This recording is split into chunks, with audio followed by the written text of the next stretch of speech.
One time, two time, three time. One time, two time, one time for the soul sister.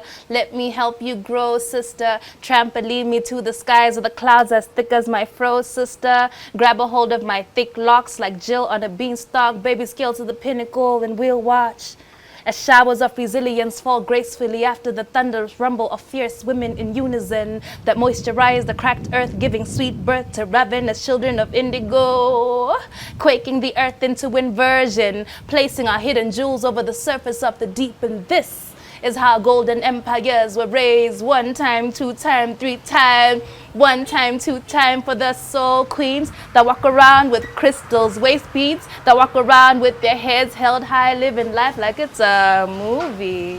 Whether it's music or poetry, art in all its forms is fun. But as Dila would say it, it's also a way of expression. Today we are privileged to welcome her at the New Times, and she will share with us her journey and also the way she uses art in activism. Welcome, Dila, on the New Times, and I'm very, very pleased to have you today. And I know I've already introduced you, but please go ahead and introduce yourself. Thanks, Jade. Thank you so much for having me. I'm Dila Dube, the infinite most resilient soul sister. Hey. And I make delectable art through poetry, body, and sound. It's a pleasure to be here. Yeah, and I'm very excited to see what you got for us today. And for that, for our audience to understand you better, let's say for those who don't know you, which would be a shame to them, but let's say, what do you do exactly? Like, which part of art do you focus on? How do you express yourself better? And basically tell us more. Okay, I'd love to. So, as I mentioned, my name is Dila. I am a spoken word artist. I'm a thespian, theatre and film actress, singer-songwriter. I do a lot in arts. I MC, host events, I do different things, which just allow me to express myself, but around the realms of fashion, music, design, poetry, anything that I find creative and artful and expressive. I've been doing this for give or take 4 years. I started in high school where I did a couple of plays, and that's when I realized that, this is something I'm really good at. Could be financially rewarding. It could be a great opportunity for me to put myself out there and meet different people in different spaces, different countries, different cultures. So because that allowed me to be myself, I continued to do what makes me happy. So I've been privileged to read some of your poems and hear some of your pieces, be it songs or their spoken ones. So I'm like, what do your parents think of your content? I'm like, well, it's spicy. Okay, my parents have always been the kind of people that allow me to express myself in different ways. And some of the things that I write about are really things that happened to me or are lived experiences, shared experiences. So I think I'm very blessed to have people who are very supportive of what I do. I remember my dad very early on in my career would come to watch my shows, watch me perform on stage, and he was very proud from the very beginning because I think the people around me see that it's something that I'm extremely passionate about. So yeah, they support me almost all the time. Okay, almost all the time. Almost all the time. Interesting choice of words, but okay. So now, let's talk about your country of origin, right? Where are you from? And now that you are in Rwanda, basically tell us the whole journey up to now, and from there I'll ask another question. Okay, so I'm originally Zimbabwean, but I was born and raised in Botswana, and then I moved to Rwanda for university. So I've experienced different cultures. I can fairly say that I am African. That's what I love to refer myself as because I really absorb the different cultures. Right now I'm learning a little Kinyarwanda, but Like for you? Oh, girl, do not put me on. Listen, Umba. Hey. Do not put me on the stage, okay? But yeah, I am purely African because of the different places that I've been to. Yeah. Okay. So what is one thing you like about Rwanda? So first of all, I really, really love the way in which this country is so efficient. Listen, the countries that I come from, things are slow. Like in Zimbabwe, you can have queues at banks, queues at filling stations, queues at supermarkets, queues.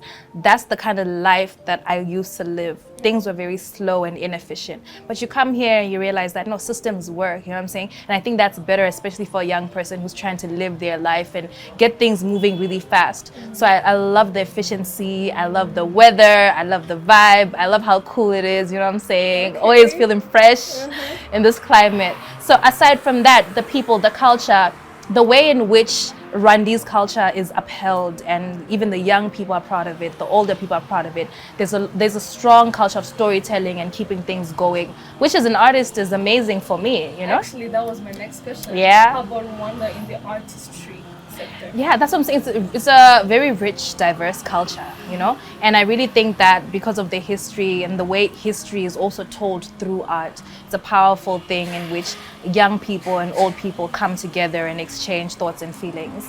While obviously it's a relatively new or growing art scene, there's a lot that also I can contribute, and that's a beautiful experience too, being invited. And I think my experience in Rwanda and my career in Rwanda has been amazing because I got here and I found places and people who are open to hearing new voices, hearing new talent. So I fit right in. So Dila, at your end, you came here in Rwanda for like, now it's been 3 years, right? Actually, just over just close to 2 years. Close to 2 years, 2 yeah. years, and you've already been on many stages. I will give you the opportunity to go through it for us. Tell me how many stages and you've been here on in Rwanda, and how was that experience? I have performed in different places. I can't count the number of places that I performed because there have been a couple. But then I remember that I have some sort of a checklist. Like earlier in my first days being here, I had some sort of a checklist of places that I really liked, thought they were cool, kind of bougie to perform at. So I remember the first time I performed at Lavana, I was like, oh my God, that's so cool, it's the heart of Africa. And then I also performed at Pili Pili, which was amazing as well. And then the bigger stages, I was also very privileged enough to perform at the Commonwealth Youth Forum. And I also recently performed at Kwitizina in Kinyigi. That was amazing. I think over 4,000 people, 4,005. Didier Drogba, you know, it was amazing, an amazing audience, an amazing crowd, Sauti Soul, all these notable people. But aside from that, the energy has always been the same, because it doesn't matter whether I'm performing for 3 people or I'm performing for 4,000 people. My mission is to give people a piece of who I am, you know? So that's the exciting thing for me. It's just a challenge. The confidence, the level of confidence that I've also gotten over the years has increased, because you're like, okay, if I can perform in front of 4,000 people, what can stop me from doing anything else? You know what I'm saying? So that's a blessing in some of these things, because they just keep helping you grow as a person, as an artist, and all of that. Okay. Do you have any more left on your checklist? Yeah, I'd really love to perform at BK Arena. Yeah. Okay, BK Arena. Yeah. Anything else? I think we'll see. We'll see with time. Okay. You know, I love how sometimes I want to be shocked by things. I want to be surprised by things, and that's where you see like the glory of God, because it's just like, listen, even things you didn't expect. Sis is a believer as well. I am, of course. Okay. It's important to have faith. Faith in God, faith in myself. And I think I've been able to sync those two. The more I believe in God, the more I believe in myself. Because like, God doesn't make a mistake. I'm not a mistake. So everything that I'm doing is well thought out, well planned, even if it's not by me, but it's by God. And there I find, and it also guides who I am, the way I carry myself. I believe in things like kindness. I believe in things like love, forgiveness, and just being open-minded, because everything around us was created by someone or something. He, she, whatever you refer to God as, but as something that has love within it, you know? So that's just how I love to live my life, and I keep working every day to become a better person. Okay. You don't want to share any upcoming big stage you're going to be on? I mean, you say it or I say it? Girl. No. We'll reveal these things with time. Yeah. Okay. You know, the suspense. It's sexy. Okay. Let's keep it that way. But you guys, you stay tuned to her. She has very big things coming up, right? And I've seen her perform once, or no, more than 3 times actually. And it's always a very lively performance, and always you want to listen more than you want to see, because there is always a message out there. And this leads me to my next question: what is behind your inspiration? Oh, I'm inspired by different things. I like to consider myself an intellect, so I like to pick topics apart, and sometimes it's just the things that I've been through, you know, some of my lived experiences, sometimes just ideas that come into my mind and we want to see how far this idea can go. So I'm inspired by the events in my life, events of other people. I'm inspired by movies and songs. Sometimes I really like a movie and a song. I'm like, I want to write something about this. But I found myself writing a lot about empowering messages and inspiring messages because first and foremost, I want to inspire myself. I was telling my friend the other day that before I recite a poem in front of people, I like to memorize my poems. So Yes, I recite it to myself more than 100 times. So when I write and speak about how I'm a powerful woman, I'm a strong woman, or I can do anything, I'm saying that to myself 1,000,000 times, and that's what I internalize. So the more I write good things, the more I write empowering things or thought-provoking things, the more it has an impact on me and then other people. Hey, that's a very interesting way of looking at life. And now, is there any person who is in this field that you look up to? Oh yeah, definitely. There's a lot of people from back home. Pilani Enyoni, Michelle, Tanya from back home. Here, there's beautiful people like Malaika Wamahoro, who I've had the honor of working with. Hope Azeda. These are people who I look up to, and even beautiful people who sing, write, and are just creative. Aline Sano, also someone who I've had a pleasure of working with. These are people that I aspire to be, not just because of the art they create, but the way they carry themselves, you know? And then internationally, I really, really love people like Maya Angelou. She inspired a lot of like the poems that I used to write, and Saul Williams because of how eclectic he is in his expression. These are some of the spoken word artists that I absolutely love, and they've just been able to help me navigate through what it means to be an artist and create authentically. Okay, so is there any like favorite poem that you have? You mean my own poem, somebody else's poem? I don't have a favorite poem because, girl, there's so many and they all serve different purposes. But then I think the one that comes to mind right now is Phenomenal Woman by Maya Angelou. It's a very, very inspiring poem. The rhythm, the sound. In the poem Okay, she's like, I am a woman phenomenally, right?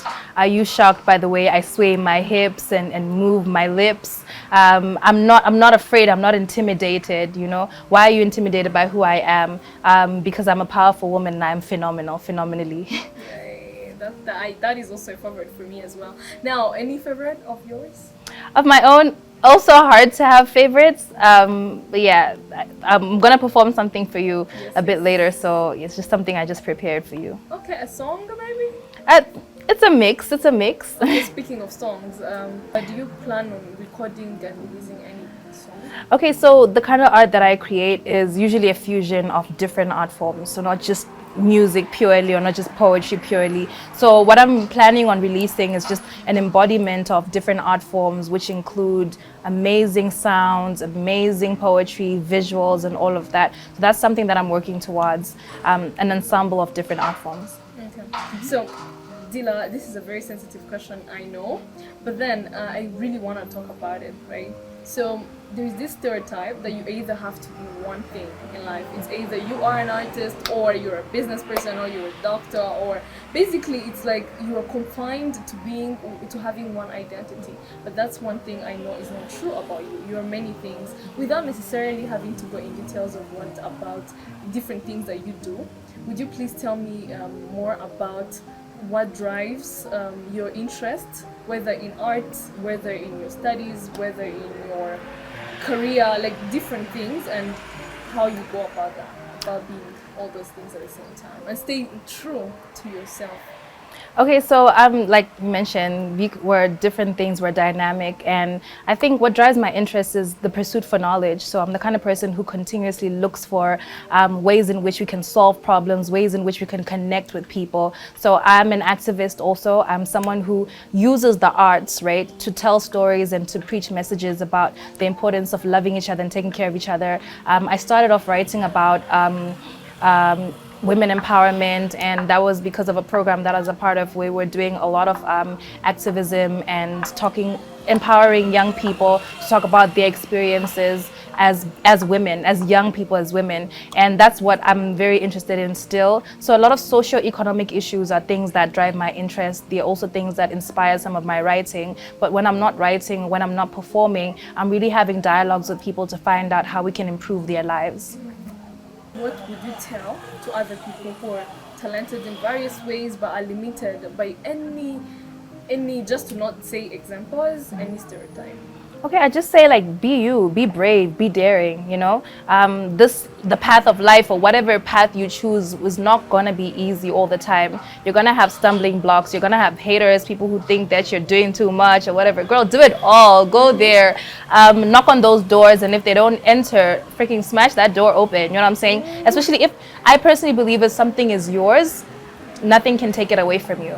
And then aside from what is yours or what you're very passionate about, explore, open your mind to different things. I've had different interests that I've picked up and dropped at different points in my life, which is totally fine. I believe things are cumulative. So don't feel like, oh no, this is not meant for me.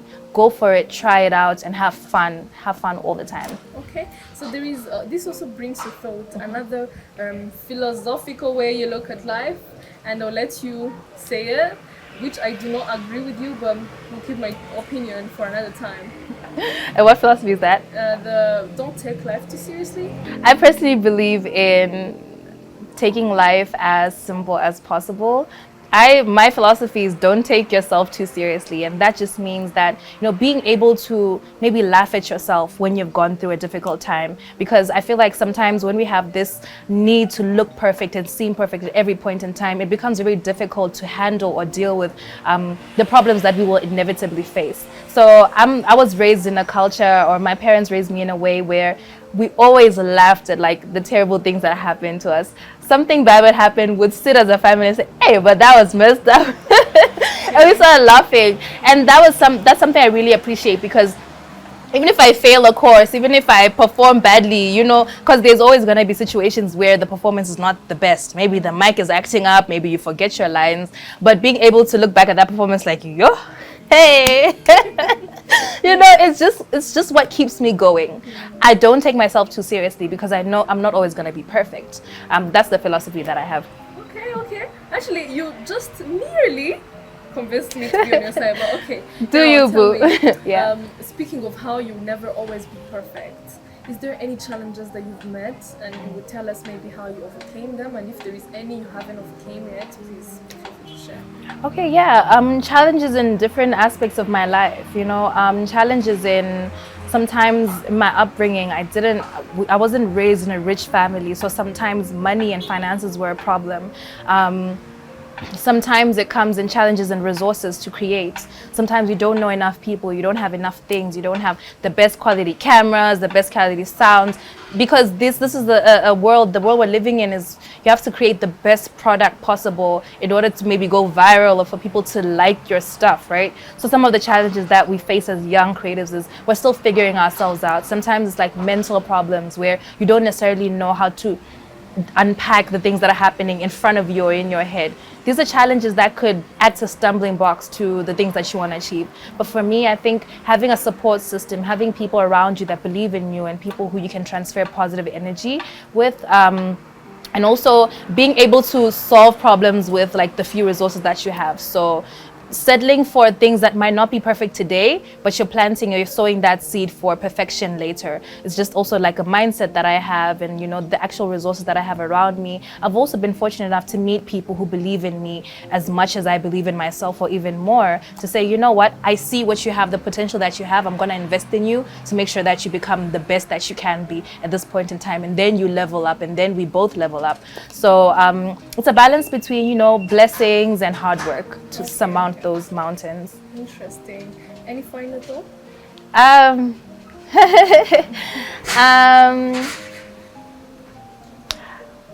Let's take the arts more seriously.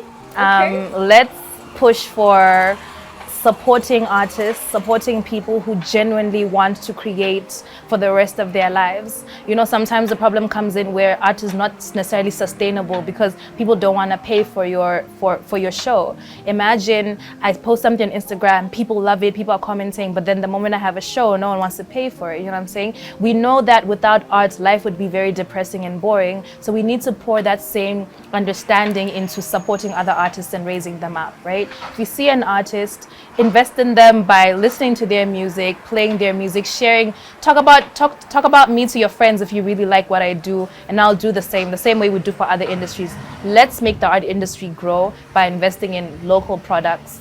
And I think that's something that I'd love to see more of. Basically, like what the New Times is doing.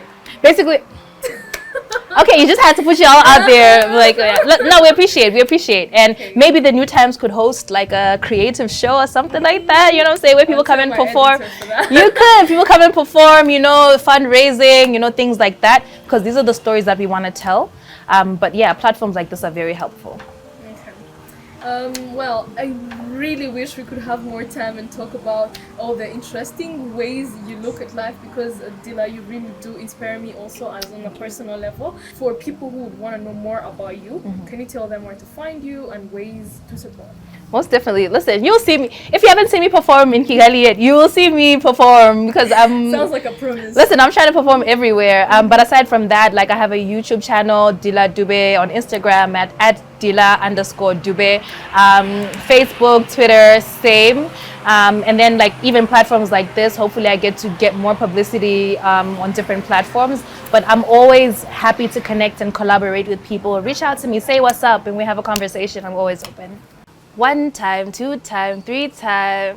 1 time, 2 time, 1 time for the soul sister. Let me help you grow, sister. Trampoline me to the skies of the clouds as thick as my fro, sister. Grab a hold of my thick locks like Jill on a beanstalk. Baby, scale to the pinnacle and we'll watch as showers of resilience fall gracefully after the thunderous rumble of fierce women in unison that moisturize the cracked earth, giving sweet birth to ravenous children of indigo, quaking the earth into inversion, placing our hidden jewels over the surface of the deep. And this is how golden empires were raised. 1 time, 2 time, 3 time.